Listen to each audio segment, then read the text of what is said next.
ये जो इंडिया है ना, यहाँ हमारी नई राष्ट्रपति द्रौपदी मुर्मू की जय जयकार हो रही है और होनी भी चाहिए, क्योंकि वे बनी हैं राष्ट्रपति भवन में पहुंचने वाली पहली आदिवासी भारतीय और दूसरी महिला। ओडिशा के मयूरभंज जिले की एक स्कूल टीचर जो राज्य की सिंचाई विभाग में काम करती थी, 2 बार बीजेपी के टिकट पर विधायक, राज्य मंत्री और 6 साल तक झारखंड की राज्यपाल।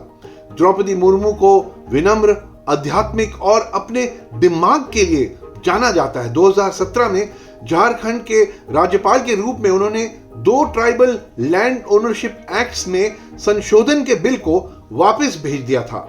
मुर्मू ने अपने बीजेपी के ही सीएम रघुवर दास को यह स्पष्ट करने के लिए कहा था कि वो बताएं कि यह विधेयक आदिवासियों की मदद कैसे करेगा। उनकी आशंका जायज थी, क्योंकि आज तक वो बिल पास नहीं हुआ है। लेकिन द्रौपदी मुर्मू, जो कि आदिवासी समाज से आती हैं, उनको राष्ट्रपति के रूप में चुनना, क्या ये सिर्फ टोकनिज्म है? क्या ये देश के आदिवासियों के लिए कोई असली मायने रखता है? जवाब हाँ और ना दोनों है। एक तरफ ये पूरे देश के लिए एक स्पष्ट संदेश है, मैसेज है। भारत के राष्ट्रपति के रूप में एक आदिवासी महिला शपथ लेने में सशक्त है, ये मायने रखता है। ये भारत के कई आदिवासियों के लिए, कई भारतीय महिलाओं के लिए, कामकाजी महिलाओं के लिए, भारत के कई नाजुक तबकों के लिए मायने रखता है।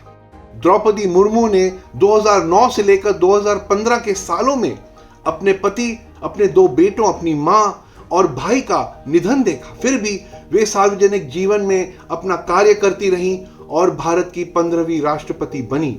इनकी कहानी सच में प्रेरणादायक है, इंस्पायरिंग है। लेकिन फिर यह खबर देखिए, छत्तीसगढ़ में एक विशेष एनआईए अदालत ने 121 आदिवासियों को बरी कर दिया, जिन्हें 2017 में एक माओवादी हमले के बाद गिरफ्तार किया गया था, जिसमें 25 सीआरपीएफ जवान मारे गए थे। एक तरफ द्रौपदी मुर्मू राष्ट्रपति पद के लिए चुनी जा रही थी, दूसरी तरफ यह खबर।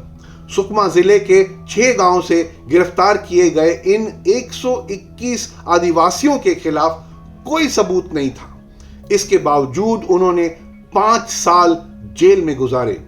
उन पर हत्या का आरोप लगाया गया, उन पर आर्म्स एक्ट के तहत आरोप लगे, पब्लिक सेफ्टी एक्ट के तहत और सबसे कठोर यूएपीए के तहत भी आरोप लगाए गए, जिसकी वजह से पुलिस को उनके खिलाफ एक भी सबूत पेश किए बिना उन्हें सालों तक जेल में रखने की अनुमति मिली थी। गिरफ्तारी के 4 साल बीत जाने के बाद कोर्ट ने अगस्त 2021 में इस मामले की सुनवाई शुरू की और 1 साल बाद उन सभी को बरी कर दिया। अदालत ने अपने आदेश में पुलिस की जांच को खारिज करते हुए कहा कि पुलिस घटनास्थल पर आरोपियों की मौजूदगी साबित नहीं कर पाई, कि उन्हें किसी भी आरोपी से कोई हथियार या गोला बारूद बरामद नहीं हुआ। अदालत ने यह भी कहा कि उन 121 आदिवासियों में से एक को भी पुलिस माओवादी साबित नहीं कर पाई।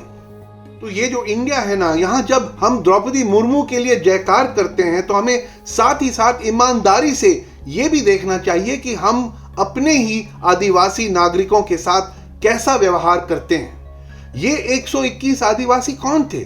समाचार रिपोर्टों में उनमें से सिर्फ 3 के नाम का उल्लेख है, पदम बुस्का, हेमला आयटू और तीसरे एक डोंडी मंगलू, जिनकी 4 साल की गलत हिरासत के बाद 2021 में जेल में ही मृत्यु हो गई।